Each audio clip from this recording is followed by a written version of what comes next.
Welcome back to Llandow in Wales, the final round of the Fab Racing British Minibikes Championship. It's the Pro Minimotos next. Casey O'Gorman and Josh Watley on the front row, with Oscar Pinson and Callum Beach, James Cook and Brodie Crockford, Corey Stainer and Ollie Walker rounding out the fourth row. 16 riders and one final hurrah to decide the Minimoto Pro bragging rights going into the winter. Who's going to win the last race of the 2015 campaign? And already it looks as though Casey O'Gorman is trying to psych out Josh Watley on the front row of the grid. On we go. Good launch from O'Gorman, and he's going to get the inside line for the chicane. He does indeed. Watley's trying to close up, but O'Gorman is already trying to disappear into the distance. Great start from the 7, and he's got a good lead as they head into Surtees for the first time. 55 going through the shop. Brodie Crockford having a good one. Jay Abel on the with the Union Jack on the front of his bike. That's Holly Harris on the red bike. Harris Jones just in front of her. Josh Watley wins the championship unless he has a DNF. And we know, Jake, he had one at Wilter Mill earlier in the season when it looked like he could have pretty much tied the championship up that day when Casey O'Gorman here leading had a fractured shoulder and was down the field. But unfortunately, a DNF meant he went out of that round with 50 points, and O'Gorman actually outscored him with 52 that day. But he's got to stay on the bike. He can't afford a DNF as Crockford looks up the inside. This is Brodie's best run we've seen from him during the season. Still there in sixth place. Well, looks like he may have got through to fifth. Yeah, good moves there from Crockford, but as you said, up at the front, it is all about Josh Watley sitting in second position. He doesn't actually have to push Casey O'Gorman out in front. He can let him run away with it. He's just got to look after his own race here as they make their way up towards McQuarters through the right-hander. All he has to do is just defend and protect second position. He doesn't have to attack here, and he's doing a good job out in front of Pinson in third position, who is giving him a little bit of hassle in the early stages. But even if Pinson gets through, it's not a panic for Watley. He just has to bring it home. Yeah, Watley's just got to stay on the bike. There he is. He can fall off, that's fine, providing he gets back on and gets the bike going. If he fell off and the bike didn't restart, then that would be a big issue. He would pretty much lose the championship. Just got to stay on it. There's O'Gorman, Watley, Pinson. It was Callum Beach that came next on the grey and orange machine. Won all three races, of course, at round 7. He's there in fourth. And it looks like, is that Crockford in behind him? I think on it the 55, it is. So amazing battles in the early stages of this race. But look, Pinson is now really stepping the attack off on Watley, trying to make his way through. Watley is resisting. I suppose he can enjoy his battle out there as long as he doesn't push it too hard. He can have a bit of a scrap with Pinson, and even if Pinson beats him over the line, he wouldn't care less because he's going to take the championship. O'Gorman disappearing out into the distance. Fair play to him. He's ridden very well in the 2015 campaign, and he's looking to close out his season on a high. But it's definitely now all about Josh Watley just controlling the pace in second position. Just watching them go through the dell and back onto the hanger straight. Brodie Crockford, qualified 6th, currently sitting in 5th position as he tries to close up on the man in 4th position, Callum Beach, I think it is.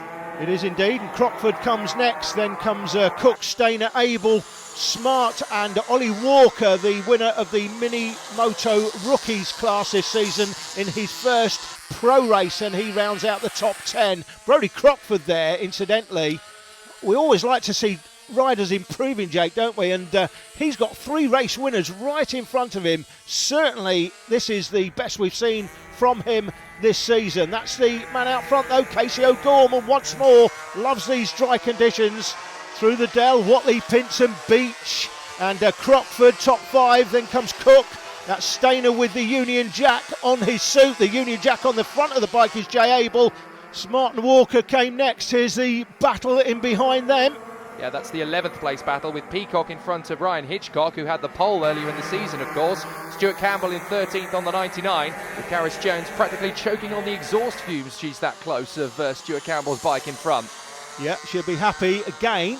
Another rider that is improving, steadily improving during the year. She's got her own little battle to contend with. Oh! We've got an off there through the left. That's Crockford. That's Crockford who's gone from the back of the queue. So Brodie Crockford has lost the bike. That is a big moment for Crockford. Now he can get back on again and resume, but that's any chances of a podium now gone for Brodie Crockford. That is a big off on the way through Surtees. What a disappointment. He's been going so well. He's got to take the positives. There he is.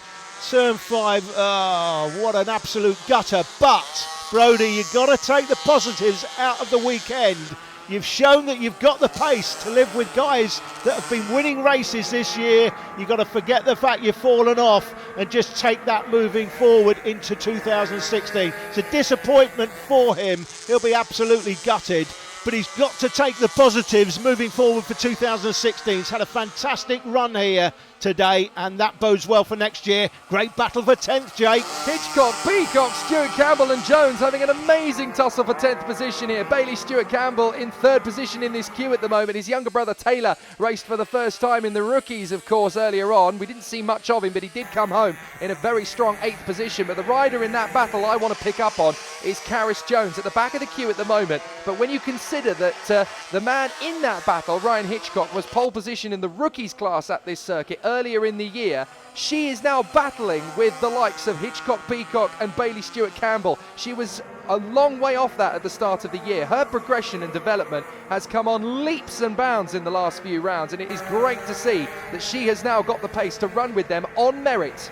Absolutely agree, 100%, Jake. Always good to see the riders improving. Karis Jones, obviously somebody that's putting a little bit of pace together. That's the first element, of course, in racing. You've got to have the pace, and then you've got to have the racecraft, and you put those two elements together, the pace and then the ability to overtake when you get one opportunity straight down the inside, and that usually is the trigger for you starting to win races. Well, speaking of racecraft, Pinson is now really throwing everything bar the kitchen sink at Josh Whatley, trying to get through in his 2nd position. He really wants to take a place off him here as this battle continues on between Corey Stainer and Jay Abel a little further back. That's the battle now for 6th position. 8th is Finn Smart still in front of Ollie Walker, making his debut, of course, in the pro class, having just wrapped up the rookies class earlier on in the season. Casey O'Gorman, though, out in front on the final lap. Dominating out front in the dryers we've often seen this season. It's Whatley in behind. There he is. He's going to take the championship. Just got one lap to go. Just going to complete this lap to take the title. I did mention earlier in the programme about the new relationship next year, the new deal that's been signed with the Cool Milk guys and John Thorns. And that is very exciting for all of these young riders, because John is a major supporter and sponsor of riders in BSB in all of the classes there, and it's a great opportunity moving forward from 2016 for all of these riders to be on display to somebody who's going to be at all of the rounds, who can help them go further in their racing careers. It's O'Gorman that takes the win though, but Whatley that takes the championship. Boy, is he delighted about that. Pinson comes home in 3rd place from Callum Beach in 4th. Bit of a gap back to the man in 5th place. It's James Cook in 5th. The man with the Union Jack on his suit is Corey Stainer. On his bike is Jay Abel. And they were followed home by Finn Smart in 8th, Ollie Walker and Ryan Hitchcock rounding out the top 10. Casey, I know you've had some injury problems towards the end of the season, which I'm no doubt you will argue has cost you the championship, really, any chance of competing for the championship, because you didn't compete at the last round. Just tell us, first of all, how's your shoulder? I know you fractured your shoulder. How's it feeling now? Good. So you're back on the bike, obviously, and back on top form today. Who do you want to thank for your success this season? RGA Sides Gemma. Brief highlights of Senior Minimoto and Mini F1 sidecars now. In Senior Minimoto, a grid of 7 headed by Brandon Payne, who joined the Senior Championship halfway through the season, and he's pretty much dominated ever since. In the early stages, we have Brandon out front, Nick Bennett in 2nd place on the orange machine, the 711 machine, and Rob Pettit in 3rd. The second group of 3 headed by Mark Payne with Jody Fieldhouse and John Pettit. They're 4th to 6th respectively, but this race would come down to a couple of incidents for, well, Nick Bennett anyway. He'd go through the final turn and dump it on the tarmac. That would drop him down the field. He would make his way back through to get back into 3rd place before, in the chicane later on in the race, he'd go down again, but once again would get back on and maintain his 3rd position all the way to the line. But once again, it was Brandon Payne who would dominate. He'd take a comfortable victory from Rob Pettit in 2nd and Nick Bennett 3rd. Senior Minimoto win today. Another win for you, in fact, after Raura. So you must be happy with that. Tell us a little bit about the race. Yeah, well, good battles all day. We've had a bit of bike problems, but it's been good. It's a small field, isn't it, Senior Minimoto? What are we going to have to do to get more of you guys into it? Because it is some fantastic racing, but we want to see more people next year. You encourage people to come along next year?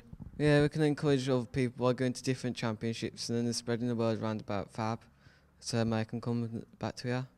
Okay, who do you want to thank for your success this year? I want to thank my dad, my mum, and Blatter UK.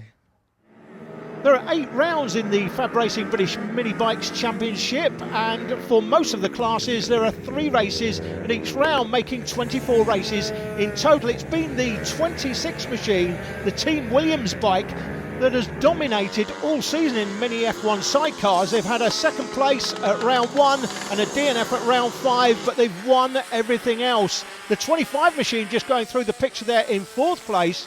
They've pretty much been the team that have chased them home most of the time, but in the early running here, they were down in 4th and struggling. The green machine, you'll see coming through the back of the shots. Where is it? There it is. Now that machine is available for hire. If you want to have a go, fancy having a go, then get in touch with one of the guys, come down, visit the championship, walk around the paddock. They'll point you in the right direction if you want to hire that machine. You can't buy these machines, of course. You have to build them yourself.